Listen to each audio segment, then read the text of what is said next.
बिहार के नालंदा जिले में बसा है एक रहस्यमयी स्थान राजगीर। यहाँ की पहाड़ियों के भीतर छुपी हैं प्राचीन गुफाएं, जहाँ साधु संत सदियों से तपस्या करते आए हैं। स्थानीय लोगों का कहना है कि इन गुफाओं में समय थम जाता है। कुछ पर्यटक बताते हैं, हमने घड़ी में देखा, सुइयां चलना बंद हो गई थीं। क्या ये केवल भ्रम है या वाकई यहाँ कोई अदृश्य ऊर्जा काम कर रही है?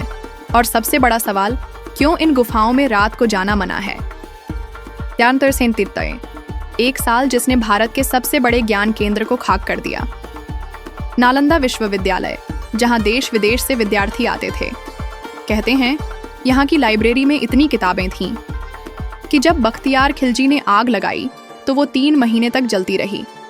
3 महीने, सोचिए कैसी सामग्री थी उसमें। क्या कोई प्राचीन विज्ञान या कुछ ऐसा जो मानव सभ्यता से छुपाया गया? भागलपुर में स्थित 12 मुखी देवी का मंदिर, एक ऐसा स्थान जहां भक्ति और रहस्य एक साथ मौजूद हैं। पुजारी कहते हैं, हमने कोई दीपक नहीं जलाया, लेकिन मंदिर में रोशनी है।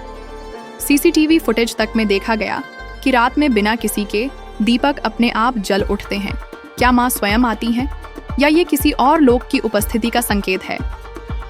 चंपारण, जहां गांधी जी ने सत्याग्रह किया था, लेकिन आज भी कुछ इलाकों में लोग रात में खेतों की ओर नहीं जाते।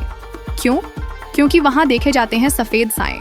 कुछ तो हवा में तैरते हुए दिखाई देते हैं, और जो भी उनके पीछे गया या तो बेहोश होकर लौटा या फिर कुछ भी याद नहीं रहा।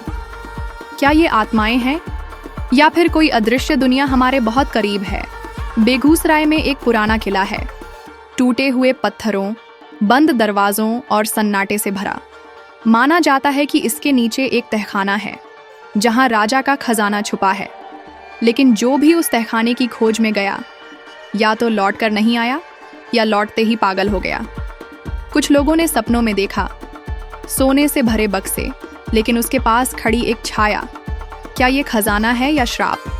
बक्सर जिले में बहती थी एक नदी, अब सूखी है, लेकिन कहते हैं ये आज भी जिंदा है। रात में यहाँ से अजीब मंत्रों की आवाज़ें आती हैं। कोई दिखता नहीं, लेकिन लगता है कोई है। स्थानिक कहते हैं ये आत्माओं की नदी है जो अमावस्या की रात जागती है।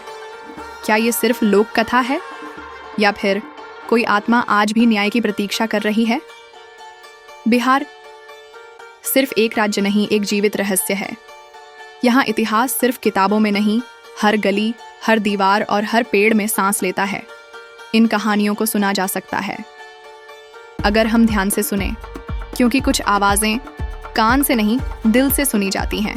तो अगली बार जब आप बिहार जाएं तो सिर्फ उसकी मिठाई या इतिहास को मत देखिए।